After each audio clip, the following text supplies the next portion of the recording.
We are tracking ahead of Diwali. Delhi's air quality has already seen a day of poor AQI.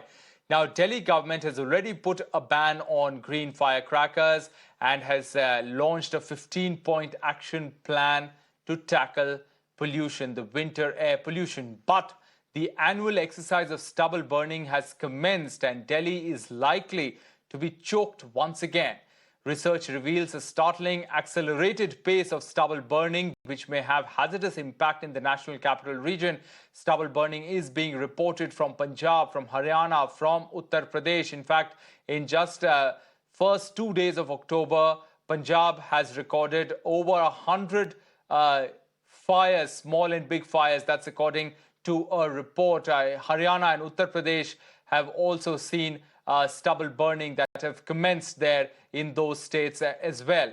And this is a report that our correspondent has filed from Punjab. Listen to this and then we'll take it to our experts as we debate, can Delhi breathe clean air this winter?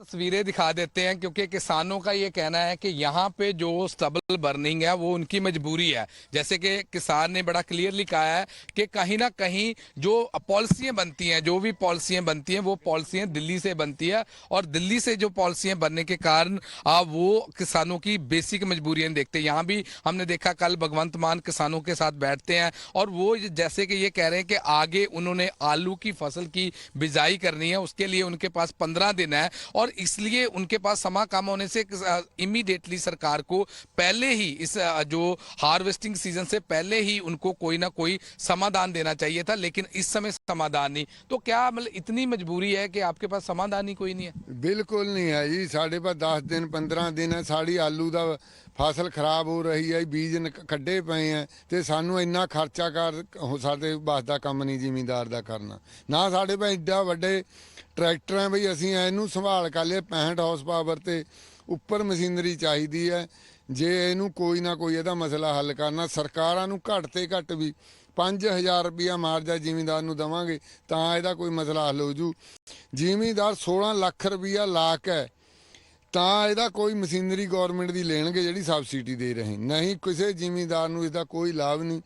45 horse power 50 horse power machinery ਹੈ tractor जो भी जिमींदार के पास है वो इसको machinery नू नहीं सही कर सकते पराली का मसला हल। तो जो मशीनरी की भी बात कर रहे हैं वो भी इम्पोर्टेंट एस्पेक्ट है। उनका कहना है कि जो ट्रैक्टर आम ट्रैक्टर किसान के पास होता है वो इसके लिए नहीं यूज होता और जो सरकार जिस पे कह रही है बार बार के सब्सिडी दे रहे हैं वो 16 लाख से ज्यादा जो कीमत है उसका इक्विपमेंट है और कोई भी एक किसान इतना पैसा नहीं लगा रहा। और जो यहाँ पे गाँव की सोसाइटी बनी हुई है उसमें जो मशीनरी आई है वो बहुत कम मशीनरी आई है। तो एक बार फिर से जो तस्वीरें हैं, जो तस्वीरें स्टबल बर्निंग की हम दिखा रहे हैं कि कैसे यहाँ पे पंजाब में लगातार स्टबल बर्निंग हो रही है और कैसे किसान अपनी मजबूरी बता रहे हैं। वहां सरकार ये कह रही है कि हम किसानों से मीटिंग करके इस बार स्टबल बर्निंग नहीं होने देते, क्योंकि पिछली अगर सरकारों की बात करें तो दिल्ली गवर्नमेंट आम आदमी पार्टी हमेशा स्टेट गवर्नमेंट को ब्लेम करती रही, लेकिन इस बार लगता है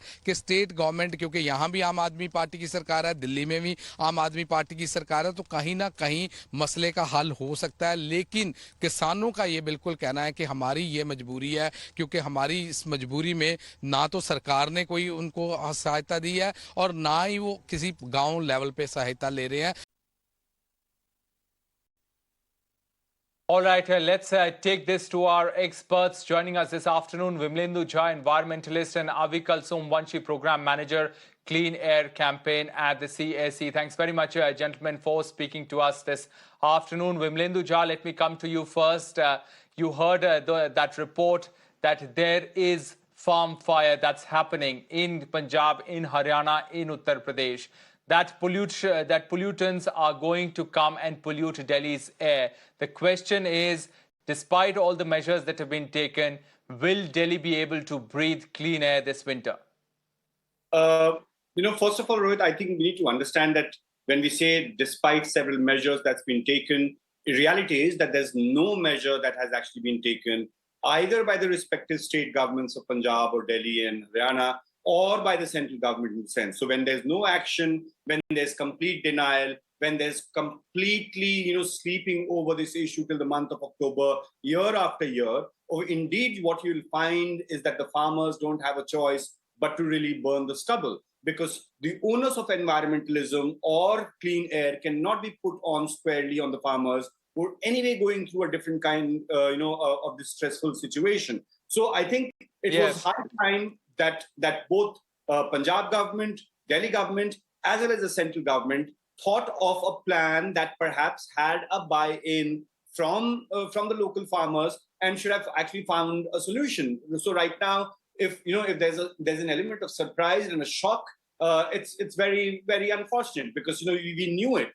We knew that the situation will be like this because there's not enough of intervention, both in terms of incentives or crop rotation or penalty, whatever that perhaps needs to work is missing completely on the ground. And this year again, we'll actually see the air quality index in different parts of Delhi NCR really, really becoming worse because of the spike, because of the stubble burning, which is an episodic source of pollution. So episodic source of pollution called Yes. stubble burning, along with winter, along with the local pollution that actually Delhi NCR has from transport and construction, situation is only going to get worse.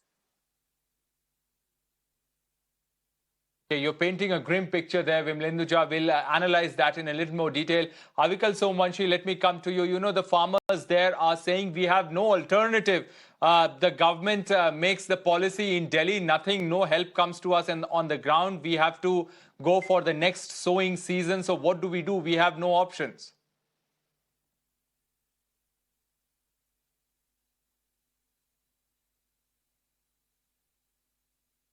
Avikal, just unmute and speak. Hi, Rohit. Sorry for that. Yeah, farmers are actually right when they say that the policies have been made, but they don't receive anything on the ground, the equipments they need or the investment they need, and the work needs to happen not in October, but starting in March, April, May, has not happened. So this is not a surprise that farmers have no option but to burn the thing. And this has been going on for years now. And as my friend Mr. Jha was saying, that this is a constant among all the state governments and all the political parties. They talk about these things when the problem has reached a point that it cannot be stopped. We need to start working from the start. And this year, as you have also pointed out, the farm fires have not actually reached their peak as they used to do. They are starting late, which means when the Diwali comes, there might be even worse conditions this year in Delhi and NCR than we had seen in last few years. All right, Vimlendu, the Kejriwal government has said that they will be spraying biodecomposer on stubble on around 5,000 acres this year. They have launched these multiple plans, 15-point action plan. Do you think that is insufficient, or do you think that doesn't reflect on the ground? Because that could be a solution, a biodecomposer over the stubble. Is that a viable solution? On 5,000 acres, which is nothing compared to thousands and thousands of hectares of farmland that we're talking about in Haryana and Punjab. Delhi does not really, burn the stubble, or we don't have the stubble burning is not a Delhi problem.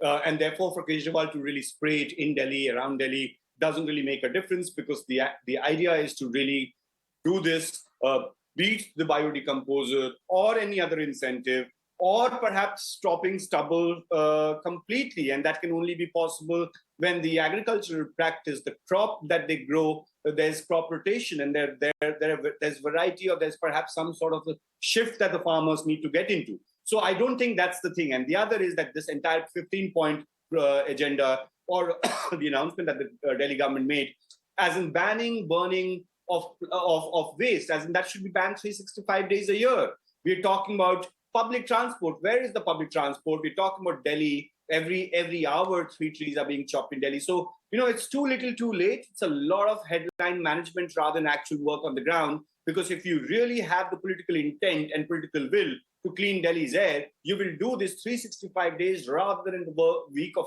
October, talk about PUC and talk about this ban and that ban and shifting the onus and responsibility and accountability. I don't think any of the government, be it Delhi government or Punjab government or central government, understands the seriousness of the situation. A source of, the most killing source in our country, like 1.5 million people die because of air pollution, as per Lancet, as per government's own admission on many accounts. There is mortality as well as morbidity. Every third child in Delhi NCR actually has some sort of a breathing disorder. So when you have a crisis like this in COVID times, we would think that our governments are more responsive, are more responsible, thinks of concrete steps and thinks of those concrete steps much in advance rather than just campaigning about it. At the end of the day, governance is not just about intent, governance is about action, and we find our government completely missing in action. Our transport is in shambles. We all know how construction demolition activities keep taking place in parts of Delhi, NCR. We know our trees are in distress, full-grown trees, as I said, being chopped. We know the transplantation policy that the government talks about in its entire 15-point agenda also, that 30% of these full-grown trees have only survived and the rest have actually died. And we don't even know the reality of waste burning, how much impact that it actually has. So when Delhi is struggling for air, we would think that the government to realize this as a public health emergency and do much more than just passing circulars or passing the buck. These are the two things that the government is good at doing, unfortunately, passing the buck and passing the circular around. Strong words there. Avikal Somvanshi, Vimlendu mentioned about the PUC. Now, there is a meeting that's going to happen this evening, which Gopal Rai is going to chair on this no PUC, no fuel decision that the Delhi government had taken. There have been some concerns by the Dealers Association and all of that, which they are going to take up at this meeting. Do you think that is a solution, or at least part of the solution, no PUC, no fuel? It can be a solution in a way of getting people to get PUC, but the problem with PUC is that the PUC is not done properly in the city. There's a lot, you can just pay somebody and get a PUC done. We have actually carried out investigation and found that sometimes the machine which is needed to be inserted into the tailpipe of the car is not even inserted, and they just run the machine and you get the certificate. So there's a need to overall fix the PUC system altogether. If the PUC certificates are not a guarantee that the vehicle is polluting or not polluting, then just asking for a PUC certificate and not giving fuel is not going to help. They should fix the PUC system which is there, and it needs to be upgraded, because now the fuel has upgraded to Bharat 6, and the vehicular technology has also improved, but the PUC standards have not been updated till now to match the new kind of fuel and new kind of vehicular technology we have. So that also needs to be done. So though it's as Lindu was saying, it's a headline management thing that if you don't have a PUC certificate, you won't get fuel. It might force people to go and get a PUC certificate, but the question is PUC certificate of any value? Does it mean that your vehicle is going to pollute less? And what about, that's the whole point. Yeah. All right. Vimlendu, I want to ask you from the perspective of the citizens now. You know, if we are going to face a situation as you predicted that we are going to face, what should the people living in the region do, you and me, if we are going to be choked, be gasping for breath? What are we to do as citizens?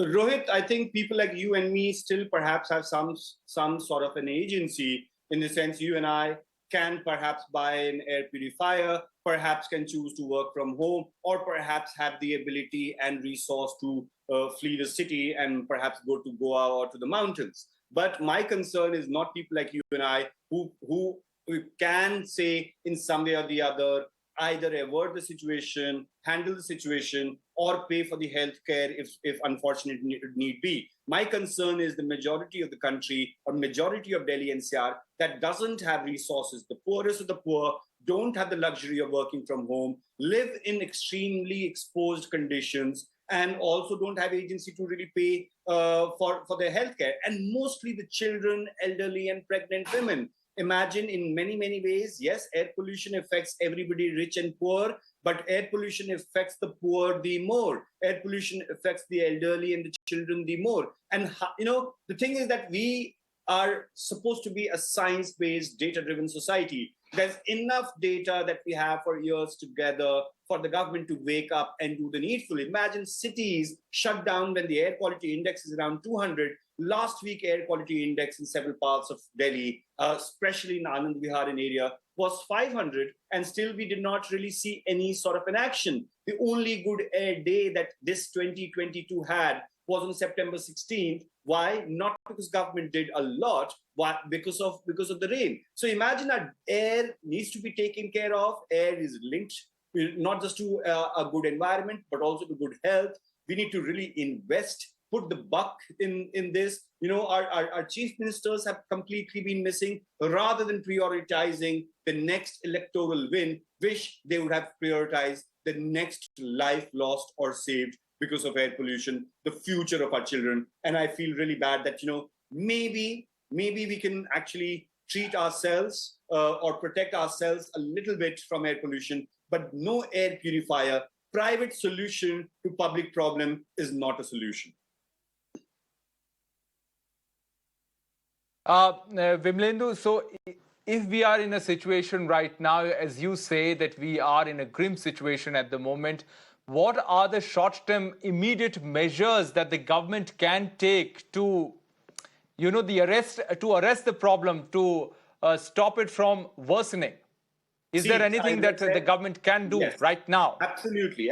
So as I said, stubble burning is an episodic source of pollution. Unfortunately, it's too late for us to do anything about the episodic source of pollution, the spike that we're talking about. But spike is a word which basically means it actually takes it to another level. But the base level pollution sources still exist. And I think when the air pollution index or the air quality index has actually become so bad, it's very, very important to ban construction and demolition activities completely in Delhi for at least 1 week. We also need to look at how do we bring in public transport, how do we actually control vehicular movement in different parts of Delhi, because 30 to 35% pollution is primarily from our vehicles. Waste burning, again, it needs to be completely controlled. So there needs to be a few emergency measures. We need to really look at how can we actually stagger the work hours in some way. All those sources of pollution that are there, be it through transport, through construction, or coal thermal power plants that exist in 100-kilometer radius of Delhi, not just of Delhi, but 100-kilometer radius of Delhi, they all need to be suspended or controlled or managed right now. When your air, when you are in ICU, you cannot survive with paracetamol. When your air quality is really becoming so bad, we will have to look at desperate measures. We will have to look at extreme measures. And the game has only begun, and it's only going to get worse. Winter hasn't arrived as yet. Full-fledged stubble burning hasn't really started as yet. And still we saw the bad air day yesterday. As you know, Delhi's there was a graded response yesterday that was activated because air quality index was more than 250 on an average. So we need to be prepared. The government, right now has the technology. There was supposed to be a forecasting system. Of course, that forecasting system has completely collapsed. And therefore, we need to ask those difficult questions of the government that where is your seriousness? We cannot be depending on smog towers and these big towers because they can't control the solution. We will have to look at expediting public transport, looking at construction demolition rules and laws, and looking at the entire tree cutting regime. Why do we need to cut? How much more development do we need? And development at what cost? We all need our cities to prosper, but we cannot have a city full of asthmatic, ailing, living less people. And that's what, unfortunately, Delhi is moving towards year after year. Situation is only getting bad. Sorry that we have to talk about such grim things, on a Friday afternoon. But what do we do? What choice do we actually have? This is not normal. And, it angers me to see that government lives in denial. Government lives through piles of paper and circulars and blamery and everything else. Yes. Avikal, one final question to you. Vimlendu also mentioned smog guns, those anti-smog guns that the government plans to install. Do you think these solutions are going to work, or are these some bandit type of solutions to a problem which is more systemic? These solutions will not work. When the air quality deteriorates over the whole of North India, specifically whole of NCR, putting a smog gun, even putting 100 smog guns at special roads or locations will not do anything. Take the example of the anti-smog tower they have put in Anand Vihar. The data which was released yesterday based on an RTI, it can only clean up to 10 to 15% from a 100-meter distance from the tower, which is useless when the air quality is 200, 500, when it 10% reduction at 100-meter distance is of no use. These will be the same with the smog towers. These are just wastage of money, public resources. These money can be put to use for better things, as Vimlendu was saying, to reduce the baseline pollution in the city, and also can be used to help the farmers in Punjab to buy the equipments needed to not burn the parali. So these need to be done. These smog guns and smog towers are just wastage of public money, and they don't do anything to improve the air quality in short term or long term. What do you forecast in the winters, Avikal? Do you think the Delhiites will be able to breathe clean air, or it's all gloom and doom? It's all gloom and doom. In fact, since the parali burning has not started at the scale it used to start, this is being delayed. That means there'll be concentrated burning happening to the end by the end of the month. That means there'll be a concentrated smoke coming to the city. And since we have not done any specific measures this time around, like we used no odd and even being announced or any kind of very strong measures, just checking PUC certificates is not enough. So this winter will be as bad, if not worse, as the previous winters have been. All right, Avikal Somvanshi and Vimlendu Jha, thanks very much for speaking to us, sharing those perspective with us. Both are experts painting a rather grim and a concerning picture for Delhiites come this winter. And they're saying that the government has not implemented any concrete measures on the ground which can clean the toxic air that Delhiites breathe winter after winter. The measures are implemented at the 11th hour or are announced at the 11th hour, which do little to clean the air. That's what our experts are saying. Thanks very much indeed for joining us with your perspective.